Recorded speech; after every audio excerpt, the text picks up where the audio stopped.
தமிழக அரசியல்ல இப்படி ஒரு புரட்டி போடும் சம்பவம் அப்படிங்கிறது வாய்ப்பே கிடையாது. யாருமே நினைச்சிருக்க முடியாதுங்கிற மாதிரி தான் இருக்கு.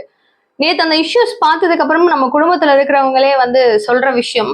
அப்போ அந்த காலத்துல இருந்து நிறைய ஆக்ட்ரஸஸ் எல்லாம் வந்து ஒரு பிரச்சாரம். இப்போ கேப்டன் விஜயகாந்த் அவர்கள் ஆகட்டும், எம்ஜிஆர் ஆகட்டும், ஜெயலலிதா அம்மா ஆகட்டும், எல்லாருமே அவங்க எல்லாம் வரும்போது இவ்வளவு உயிரிழப்பு அப்படிங்கிறது இருந்ததே இல்லை. கிரௌட்ஸ் வரும், பட் இவ்வளோ இருந்ததே கிடையாது. ஃபர்ஸ்ட் டைம் இது அப்படின்னு சொல்லி நம்ம வீட்டுல இருக்கிற பெரியவர்களே சொல்லும் அளவுக்கு தாவேகா தலைவர் அவர்களுடைய அந்த பரப்புரையை பார்க்கறதும் கேட்கறதுக்காகவும் அவ்வளவு நபர்கள் எங்கிருந்து தான் ஏன் வந்தீங்க நீங்களா அப்படின்னு சொல்லக்கூடிய அளவுக்கு அவ்வளவு நபர்கள் அங்க வந்து கிட்டத்தட்ட 40 உயிர்கள் பறி போயிருக்கு.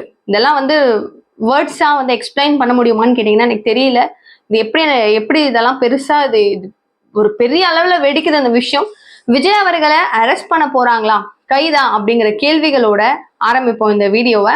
அண்ட் நிறைய தாவேகா தொண்டர்கள் எல்லாரும் முற்றுகையிட்டு இருக்காங்க அவருடைய வீட்டை அப்படின்னு. எதுக்காகன்னு கேட்டீங்கன்னா பாதுகாப்புக்காக. ஃபுல்லா டீட்டெயிலா டீகோட் பண்றேன், மிஸ் பண்ணாதீங்க, லாஸ்ட் எண்ட் வரைக்கும் ஸ்கிப் பண்ணாம பாருங்க. சோ தட் வீடியோ ஃபுல்லா உங்களால அண்டர்ஸ்டாண்ட் பண்ணிக்க முடியும். அனைவருக்கும் வணக்கம். நீங்க பார்த்துட்டு இருக்கிறது கல்கரி நியூஸ். நான் தீபிகா. ஸ்டார்ட் பண்ணுவோம். ஸ்டாலின் நம்ம முதலமைச்சர் அவர்கள் உடனடியா இந்த விஷயங்கள்லாம் பார்த்துட்டு எனக்கு மனசெல்லாம் குமுறுது, கஷ்டமா இருக்கு, இதை பார்த்துட்டு என்னால இருக்க முடியாது வீட்டுல அப்படின்னு சொல்லிட்டு இரவோடு இரவாக கரூருக்கு பயணம் செய்யறாரு. ஒரு ஹெலிகாப்டர்ல தனி விமானம் எல்லாம் வச்சுக்கிட்டு வராரு. ஃபைனலி ஹி ரீச் வராரு. நிவாரணம் அப்படிங்கிறது கிட்டத்தட்ட ஒரு இறந்த குடும்பத்துக்காகவும் 10 லட்சம் ரூபாய் சொல்லியிருக்கிறாங்க. இது மட்டும் இல்லாம அடிபட்டு இருக்கிறாங்க இல்லையா, அந்த ட்ரீட்மெண்ட்ஸ் எடுத்துக்கிறவங்களுடைய ஃபுல் ட்ரீட்மெண்ட்ஸ் அவங்களே பாத்துக்கிறதாவும் சொல்றாங்க பிரைவேட் ஹாஸ்பிட்டல்ஸ்ல இருக்கிறவங்களுக்கு. அண்ட் அவங்களுடைய அதாவது இருக்கிறவங்களுக்கு 1 லட்சம் ரூபாய் நிவாரணமும் கொடுக்கறத சொல்லியிருக்காங்க. விஜய் அவர்கள் தன்னால முடிஞ்ச அளவுக்கான நிவாரண உதவி அப்படிங்கிறது பண்ணியே ஆகணும் அப்படின்னு சொல்லி விஷால் போன்ற நிறைய நபர்கள் எடுத்து வைத்ததன் அடிப்படையில் மட்டும் இல்லாமல் தன்னால் இது நடந்துச்சு அப்படிங்கிற குற்ற உணர்ச்சியின் பேரிலும் விஜய் அவர்கள் நான் இவ்வளவு கொடுக்குறேன், ஒரு அண்ணன் தம்பியா உங்க வீட்டுல இருக்கிறவங்க எல்லாம் நினைச்சு இதை ஏத்துக்கோங்கன்ற மாதிரியான ஒரு டேகோட அவர் வந்து 20 லட்சம் ரூபாய் சொல்லியிருக்காரு ஒரு ஃபேமிலிக்கு. அண்ட் அடிப்பட்டவங்க அப்படின்னு சொல்லி பார்க்கும்போது 2 லட்சம் ரூபாய் வரைக்கும் கொடுக்கறதா சொல்லியிருக்காரு. நரேந்திர மோடி அவர்கள் சென்ட்ரல் சார்பில் 2 லட்சம் ரூபாய் இறந்த குடும்பத்துக்கும் 50,000 வந்து அடிப்பட்ட நபர்களுக்கும் கொடுக்கறதா சொல்லியிருக்கிறாங்க. இந்த மாதிரி ஒரு கட்சி தன் சார்பில் இருந்து நிறைய விஷயங்களை கான்ட்ரிபியூட் பண்றாங்க. Money is not at all a matter in this case. என்னன்னா உயிர் போயிருக்குன்றது விலை மதிப்பில்லாத ஒரு விஷயம். இதை இவ்வளவு கொடுத்து இதை சரி பண்ண முடியுமான்னு கேட்டீங்கன்னா கண்டிப்பா கிடையாது. ஆனாலும் அவங்களுடைய சார்பில் இதெல்லாம் நாங்க கொடுக்குறோம் அப்படின்னு சொல்லியிருக்காங்க. இதுல விஜய் அவர்களுக்காக போலீசார் அப்படிங்கிறது குவிக்கப்பட்டிருக்கு. கிட்டத்தட்ட 15ல இருந்து 20 போலீசார் அளவுக்கு சுற்றி அவங்களுடைய வீடை சுத்தி பயங்கரமான பாதுகாப்பு அப்படின்னு சொல்லப்படுது. சோ இதோட அரசியலே முடிஞ்சிருமா? விஜய்க்கு அரசியல் காலத்தை இழுத்து மூடிடுவாங்களா? பரப்புரை அப்படிங்கிறது அடுத்தடுத்த சனிக்கிழமைகள்ல 3 மாதம் ஒரு சனிக்கிழமையிலும் ஒரு 2 டிஸ்ட்ரிக்ட்ஸ்ல கவர் பண்ணிடுவேன் அப்படின்னு சொல்லி தில்லா கெத்தா வந்த விஜய் அவர்களுடைய மொத்த பயணமும் முடிஞ்சிச்சா? இதுக்குதான் ஆசைப்பட்டாங்களா மற்ற கட்சிகள் அப்படின்னு சொல்லும் அளவுக்கு ஒரு பெரிய கேள்விக்குறி இங்க இருக்கு. சரி, போலீசார் வந்து குவிக்கப்பட்டிருக்குன்னு சொல்றதுல அரெஸ்ட் பண்ண போறாங்களான்னு கேட்டீங்கன்னா இப்ப வரைக்கும் இல்ல. இந்த மாதிரி அண்ணாமலை போன்ற நிறைய நபர்கள் என்ன பண்றாங்க, தப்பு எங்க இருந்து வந்துச்சுன்றதுதான் யோசிக்கணுமே தவிர விஜய் அவர்களை குற்றம் சாட்டுறதுல ஒண்ணுமே கிடையாது. பிகாஸ் அவங்க இதெல்லாம் நடக்கும், இதெல்லாம் இருக்கும் அப்படின்னு சொல்லி கேக்குறாங்க, தெளிவுபட சொல்றாங்க. இதுக்கு இவ்வளவுதான் கிரௌட்ஸ் இருக்கும், இவ்வளவு மேன் பவர் அங்க தேவைப்படும், இவ்வளவு ஸ்ட்ரென்த் அங்க வேணும் அப்படிங்கிறது தெளிவுபட புரிஞ்சுக்க வேண்டியது அப்படிங்கிறது காவல்துறையினுடைய ஒரு பெரிய ஒரு பொறுப்பு. சோ அது அவங்கதான் பார்க்கணும் அப்படின்னு சொல்லி எடப்பாடியார் ஆகட்டும், அண்ணாமலை ஆகட்டும், பல நபர்கள் சப்போர்ட் விஜய்க்காக கொடுக்குறாங்க. ஒரு பக்கம் குரல் அப்படிங்கிறது எழுந்துட்டு தான் இருக்கு. விஜய் வந்து கண்ட்ரோல் பண்ண தெரியாதா அவருக்கு அந்த கூட்டத்தை அப்படின்னு கேட்டீங்கன்னா, இளம் வயதில் இருக்கும் எல்லாருமே அங்க இருக்காங்க. லேடிஸ் ஆகட்டும், பெண்கள் ஆகட்டும், லைக் வந்து எல்லாருமேங்க அவ்வளோ பேரும் மரத்து மேல ஏறாதீங்கன்னு சொன்னா இவருக்கு ஷவுட் பண்ணிட்டு தான் இருக்காரு. அது கேக்குறாங்களா?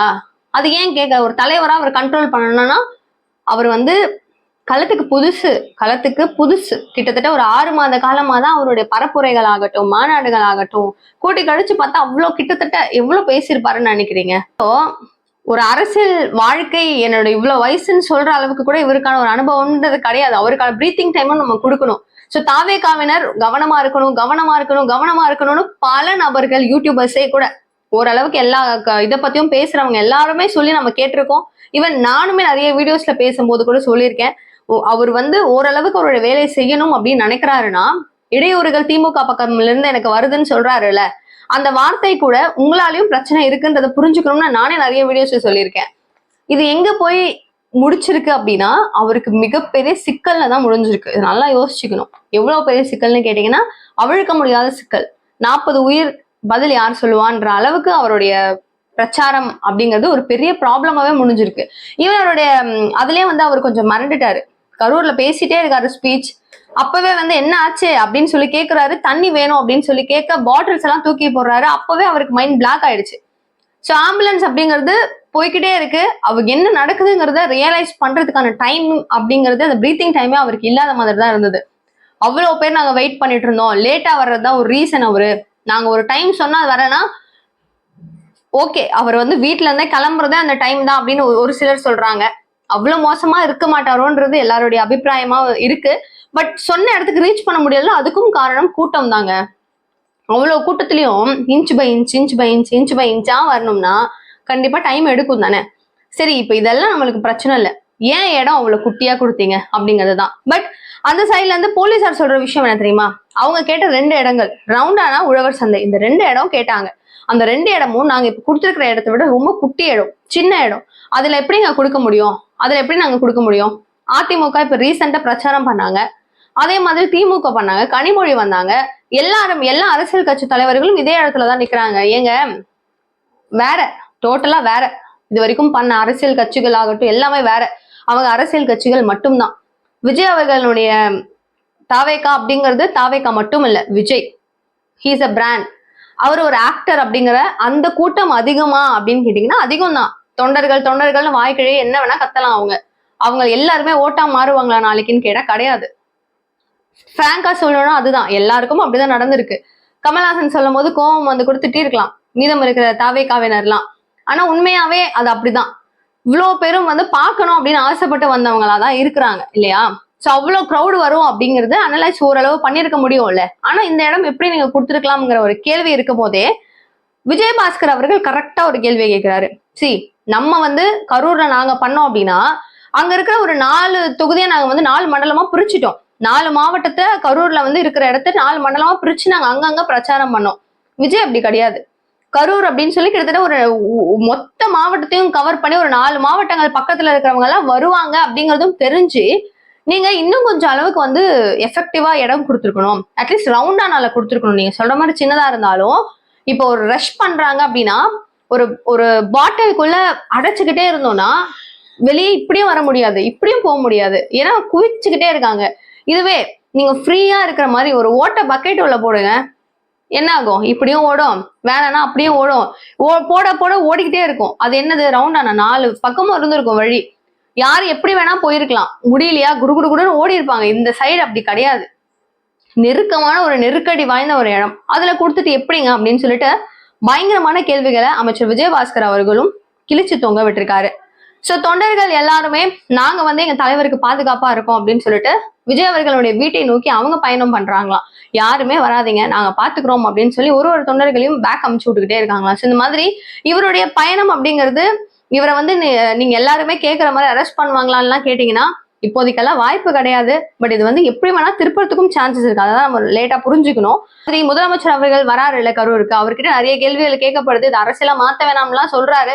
ஆனா இந்த இட நெருக்கீடு அப்படிங்கிறது தான் வந்து முக்கியமான பிரச்சனை. இந்த இடம் வந்து குறுகிய இடமா நீங்க கொடுத்ததுதான் பிரச்சனைன்னு சொல்றாரு. இது உண்மையா அப்படின்னு கேட்கும்போது ஒண்ணுமே பேசாம ஒரு ஸ்கிப் பண்ணிட்டு அந்த ஆன்சரே சொல்லாம கிளம்பிடுறாரு முதலமைச்சர். அது அங்க பேசும் பொருளா மாறுது. அண்ட் கொஞ்ச நாளைக்கு முன்னாடி சவுக்கு சங்கர் அவர்கள் ஒரு வீடியோ ரிலீஸ் பண்ணியிருந்தாரு. அது இன்னைக்கு செம்ம வைரலா போகுதுங்க. என்ன காரணம்னு கேட்டீங்கன்னா அவர் சொல்றாரு, விஜய்க்கு வந்து அவங்களுக்கு என்ன ஏதாவது நடக்கும் பிரச்சனைன்னு பாக்குறது தான் அவங்களுடைய வேலை சார். இது இப்படி நடந்துச்சு அப்படின்னு சொல்லி ஈஸியா வந்து அவங்க மேல திருப்பி விட்டு போலாம்ல அப்படின்னா அப்படி நடக்காது, அப்படிலாம் பண்ண முடியாது, பிரச்சனையே அங்கதான் வெடிக்கும் இடிக்கும் அப்படின்னு சொல்லிட்டு சவுக்கு சங்கர் அவர்கள் கரெக்டா பேசியிருந்தாரு அந்த வீடியோல. அவ்வளவு தெளிவா சொல்லியிருந்தாப்ல அது நடக்கும், அவங்க மேல ஈஸியெல்லாம் திருப்ப முடியாது, இவரை வந்து ஒழிச்சு காட்டணும்ன்றதுதான் அவங்களுடைய வேலையா இருக்கும் அப்படின்னு சொல்லி. அண்ட் லாஸ்ட் கேம்பெயின்ஸ் எல்லாம் விஜய் அவர்களே சொல்லியிருந்தாரு, மக்கள் ஈஸியா பார்க்கக்கூடிய அளவுக்கு இடம் கொடுங்கன்னு கேட்டா ஏங்க கொடுக்க மாட்டேங்கிறீங்க, நெருக்கடியான இடம் ஏன் கொடுக்குறீங்கன்னு இவருமே கேட்டிருந்தாரு. இந்த மாதிரி பல விஷயங்கள் இருக்கு. செருப்பெல்லாம் தூக்கி போடுறாங்க. இதுவரை எந்த பிரச்சாரத்திலையும் அந்த மாதிரி நடந்தது கிடையாது. செருப்பெல்லாம் மாறி மாறி வருது, பவுன்சர்ஸ் கேட்ச் புடிச்சிட்டு இருக்காங்க. இந்த மாதிரி சந்தேகத்திற்குரிய விஷயங்கள் நிறைய இருக்கு அப்படின்னு சொல்லி தாவேகாவினர் உட்பட நிறைய பேர் அங்க சொல்றாங்க. என் பையன் இறந்த பையன், நானே சொல்றேன் போலீஸே இல்லைங்க அப்படின்னு நிறைய பேர் குற்றம் சாட்டிட்டு இருக்காங்க. என்ன நடக்கும் அப்படிங்கறத பார்ப்போம். கூடுதலா செந்தில் பாலாஜி அவர்கள் 1/2 மணி நேரத்தில் ஹாஸ்பிட்டல் எப்படி ரீச் பண்ணாரு, மா சுப்பிரமணியம் அவர்கள் அறிக்கையை போட்டு தள்ளிட்டு இருக்காரு. எப்படிங்க ஒரு பக்கம் அன்பில் மகேஷ் வந்து அழுகுறாரு, புலம்புறாரு, எல்லாருமே அங்க ரீச் பண்ணிட்டாங்க கொஞ்சம் கொஞ்சம் குட்டி டியூரேஷன்ல. எப்படி ஆம்புலன்ஸ், அவ்வளவு ஆம்புலன்ஸ் ஆளே இல்லாம ஏன் வருது, ஏன் போச்சு? அதுவும் வந்து தமிழக வெற்றி கழகம் கொடியோட போது, சிலது வந்து கவர்மெண்டோட இதோட வந்து போகுது, எப்படி அப்படின்னு சொல்லி நிறைய கேள்விகளை கேட்கறாங்க. கூடுதலா சவுக்கு சங்கர் அன்னைக்கே கணிச்சு சொன்னாரு சரிதான் அப்படிங்கிற மாதிரியும் அவருக்கான பாராட்டுகளை ஒரு பக்கம் விட்டுட்டு இருக்காங்க. அவரும் ஒரு இன்ஃபுளுசரா சூப்பரா இந்த மேட்டர் மூலமா பயங்கரமான ஒரு வளர்ச்சி எட்டுவாரு. ஏன்னா அவர் கணிச்சு சொன்ன விஷயம் அந்த மாதிரி சொன்னாரு, நடந்துச்சு பாத்தீங்களா அப்படின்னு காலரை தூக்கி விட்டு பேசும் அளவுக்கும் உண்மையா தானே இருக்குது. என் நிகழ்கால நிகழ்வுகள் ஒன்னொன்னு உடனுக்குடன் நீங்க தெரிஞ்சுக்கிறதுக்கு சேனலை சப்ஸ்கிரைப் பண்ணிக்கோங்க. தேங்க்யூ சோ மச் ஃபார் வாட்சிங். அண்ணாமலை என்ன பேசியிருக்காரு இதை பத்தி அப்படிங்கறத நெக்ஸ்ட் வீடியோல நான் கவர் பண்றேன், மிஸ் பண்ணிடாதீங்க.